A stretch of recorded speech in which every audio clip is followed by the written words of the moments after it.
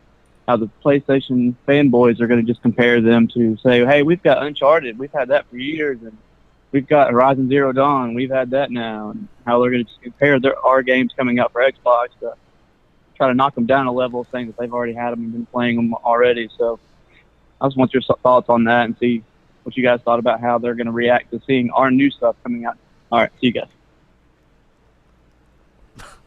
Well, I mean, I want to address actually somebody in the chat. Thanks for the call. I do appreciate that voicemail. But I mean, what did somebody say here? Mooch, OGD, he's a big Xbox guy. He's like, all devs are not lazy, bro. We will call the ones out that are. Absolutely. There's nobody deals in a world of absolutes. Okay, I'm not saying every dev is. Absolutely not. That's not my point. But unfortunately, probably 60% of them are going to be on the lazier end. It is what it is. Do you know why when you go to McDonald's they have a procedure for the French fries? You can't just tell somebody, hey, it's easy, you just press 2 buttons, go ahead, you'll figure it out. You can't say that to somebody because if you don't have a procedure, or a write-up or a spec sheet to something, no way you're going to get the same outcome twice. And that's the problem here. We've given the power to the developers. And sorry, I can't even say it. But when you do that, when you give the power to the developers, you're taking away something that you and maybe what the platform holders wanted, you're not going to get. Because you're going to see their vision, and their vision might come under lazy. And I'm pretty sure for $65, you didn't pay for lazy. Yeah. You know? I agree 100%. Yeah. 100%. We're seeing it before our own eyes, Crap. It's not like I'm just saying that without any proof. You're seeing it. I know. Who else we got, J-Dubs? You've got Greg Roberts on deck. Alrighty. Let's go, Greg. Hey, Mooch and Crap. This is Greg. Big fan of the show. Just wanted to get something off my chest right quick. So, day after Xbox press conference, reading this article on The Verge, and talking about, obviously, Scorpio, or rather the Xbox One X, and how it compares to the PS4 Pro. And towards the bottom of the article, this guy starts talking about, does Microsoft really want to start a resolution war? And it goes on to say, is that really the direction Microsoft and Sony want to go? Encouraging their player base to obsess over graphical, minute, I can't pronounce that word, details. And I'm thinking to myself, are you shitting me? Sony, since the start of this generation, has been pushing that narrative. 1080p makes you a better gamer. Power this, power that, blah, blah, blah, blah, blah. And now, Microsoft finally knocks them on their ass after being slapped around all this time. And you got clowns like this guy out, this journalist on The Verge, rushing to pick up Sony, dust them off, and be like, hey, man, don't worry about Microsoft. They're just a bunch of big bullies. Yeah. I mean, at least you still got your games, right? Ridiculousness. I think it's complete horse shit. I just want to get what y'all think about this, and that's it. I'm out. I think the writer of that article it reminds me of Austin Powers. He must have just came out of his coma, because he's like, does Microsoft and Sony want to do this? Do they want to do this? They've been doing this. Yeah. Sony started it in 2013. Microsoft is ending it. I mean, yeah, Microsoft is just reacting to it. Yeah, which they had to. If Microsoft didn't think about this, right? Because now everybody wants to forget about resolution. If Microsoft hadn't announced the Xbox Scorpio last year, then we would still be hearing about resolution. Instead, everybody wants to brush it under the rug, which I guess is better than like talking about it all the time or worrying about it. But it's like ridiculous that it was such a big thing in the industry for years, and now nobody wants to talk about it. So, I mean, I'm glad Microsoft focused on it, because you had to focus on it to get rid of that stigma. Yeah. And that's just a fact. And moving forward, facts. Just so you guys know, from now on, moving forward, you're always going to hear someone, whether it be Microsoft or Sony, that when their new consoles come out every 3-4 years, you're going to hear power. And that's just the way it is. Exactly. Who do we got left, J-Dubs? We've got Gold Lion X23. Gold Lion. Nice.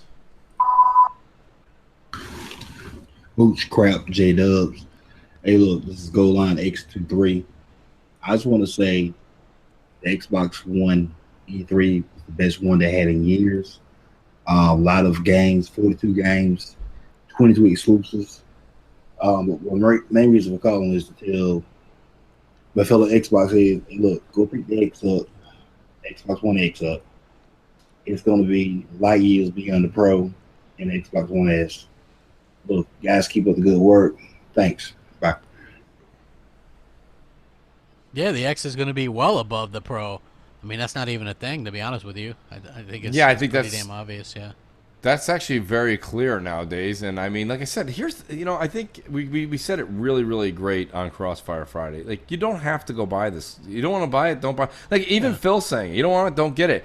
But I got news for you: you don't go buy it, and then you will buy it by the middle of next summer. You'll have an X if you play games the way you say you play games. Yeah. Well, what's interesting, you know what? Somebody messaged me the other day on Xbox Live, right? And they're like, "Hey, crap! I don't have a 4K TV.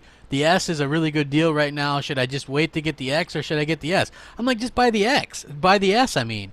You know what I mean? If you don't have a 4K TV and you're just looking to jump in, man, just buy the S. It's a great console, too.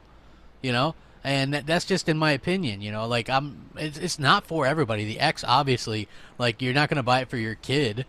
You know what I mean? Like, they're perfectly fine just gaming on the S. But for us, I consider us to be the hardcore. We're definitely going to be getting it, you know? We're ready for that kind of leap. You know, it ends kind of that, you know, the games look better, and I think that's super important. Do we have a last one, J-Dubs? Yes, we do. We have Fuzzy Belvedere. Fuzzy Belvedere. Nice. Hey, Mooch, Crap, J-Dubs, Fuzzy here. Just wanted to get your guys' feedback with all the talk on Destiny 2 and, you know, the comments about, you know, them letting the supposed marketing deal, you know, ruin things. Just wanted to see if it might be time for, you know, the Xbox to go ahead and, you know, expand Halo even further. I know there was once a MMO talked about in the past. I guess there's Titan. Is it time for them to consider, you know, reopening that book? Just wanted to get your guys' feedback on it. Thanks again. Enjoy the show. Bye. You know what? I think if they were going to do anything, they could. There's multiple things they could do Halo related. One of the things that they could do, obviously, would be to do like a Telltale Games type of story, just to get more of the story out there. But there's, you know, like the Mega Bloks thing, I thought was a good idea. You know, there's lots of ideas that they could go with Halo. I think it's just up to Microsoft whether or not they want to do it.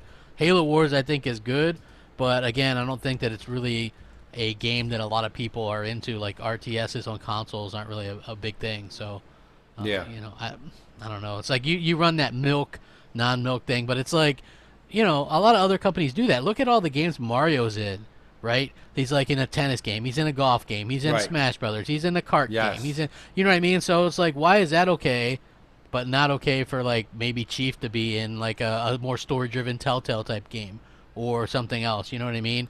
So I'm all for that. And even look at Kratos, right? They put him in that PlayStation All-Stars game, and then he obviously has a bunch of games. Sackboy, he had his own kart game. He was in that fighting game. He's been in multiple Little Big Planet games. You know what I mean? So I think that it's just kind of that ebb and flow. It's hard to kind of really decide on what to do. I like the idea, just keep Halo where it's at in that main story or whatever, and then just do new stuff for other games. You know what I mean? Like, you don't want to wear out the welcome. And I think Halo is just now like back on the right track. You know, and I think you don't want to kind of ruin that. Like, maybe it's a good thing not talking about it this year. I don't know. I guess we'll know more next year. But I think that it'll be, you know, it's going to be interesting. You know, I'm excited to see where they take their franchises here in the future. Yeah, no, I totally agree. I agree 100%. I think that, you know, the thing about Destiny, and I don't think this is necessarily pertaining to the question, but I mean, you know, it bugs me to hear the developers say what they said about Destiny on the Xbox One X, but it's all gonna listen. Whatever is on the Pro is gonna be on the Xbox One X, and then probably a little bit more. So it's just they can't talk about it because of deals and the whole little nine. bit mo. Just a little bit more. Give me a little bit more. Yeah. So good. Somebody in the chat was like, well, I don't see PS4 dudes doing hate podcasts like this. Are you serious? Hate podcast? Nobody's hating on anything, man. Nobody hates on anything, dude. You're anyone that comes in here and says that means you came in here to hate on the show. So yeah, it is like what it is. we aren't fine. hating on anything, man. We're both gamers here. All three of us gamers. So yeah, we all have all the systems. We play on all the systems. I have a shove it up Switch, your ass, a sir. Pro, and an Xbox One S. So I don't know what you want me to say. What more can I do for you guys besides dress up as Sean Layden for Halloween this year? Exactly. You know? Yeah. Well, Luca blocked him, so Luca's really fast on the. Yeah, Luca's quick. She's like, She's she quick. She was telling me yesterday. She's like, the chat's been really clean, and and I was like, that's because you blocked everybody. Yeah. Like literally, like everybody. Oh, you know what we should do? We should totally end the show with Mooch and Crap, the song, and then go right into the end of the show. But we have to spin the wheel one more time. So Jay, is it possible to spin the wheel, and then we can do the Mooch and Crap theme song, and then we can end it with the outro. I am the graphic god. Did we get a call in for the pony?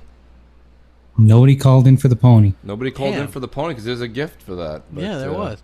I saw people go, "Hey, there's the pony," but it's like they're more enamored with seeing the pony than actually calling in. Yeah. But yeah, can we roll it for the 1 month Game Pass? Definitely, let's do it. Who's gonna win a month of Game Pass? It could be you. Luca and Noof win the. If this was like instead of mornings, if this was M&C after dark, it would have been perfect. It was like crazy.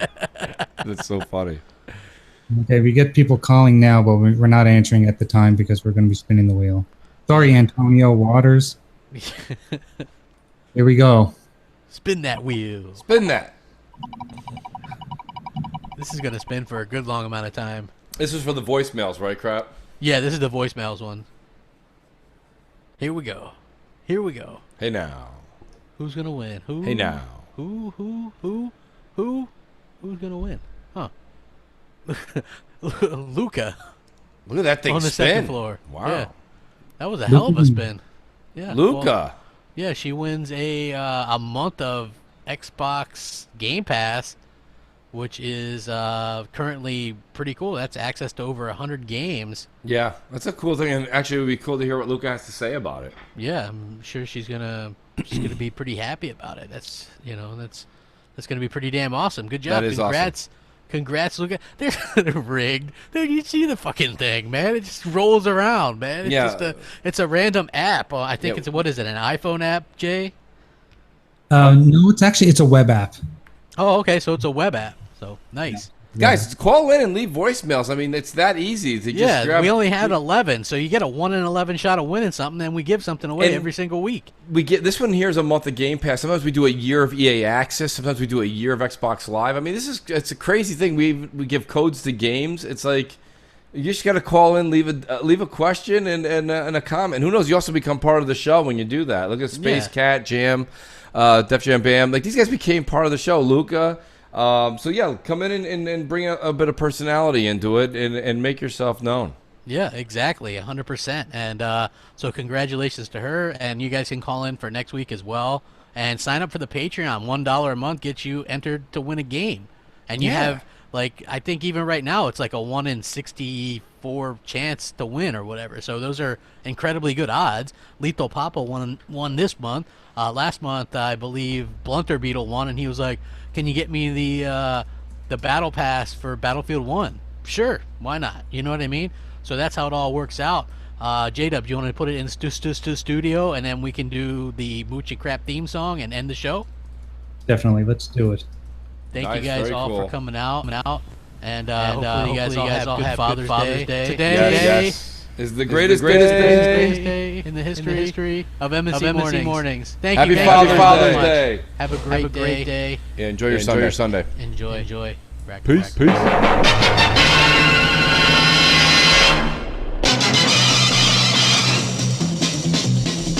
Mooch and Crap. They talk about games and no drama smack. Search the web for media ties to catch these ponies in their lies. Look out! Here comes Mooch and Crab. Are they bots? Listen up. They have Mountain Dew in their blood. NeoGaf, Xbox Reds, Crap's got Tim Dog all over it. Hey there! Here comes Mooch and Crab. From a tweet of Phil, Xbox hate will arrive like the Scorpio. Mooch and Crab, but just in time. Mooch and Crab, Mooch and Crab. Zany gaming duel, Mooch and Crab. YouTube game is their core. A thumb in is its reward to them. Xbox is one big hangout. Whenever there's a game out, you'll find Mooch and Crab.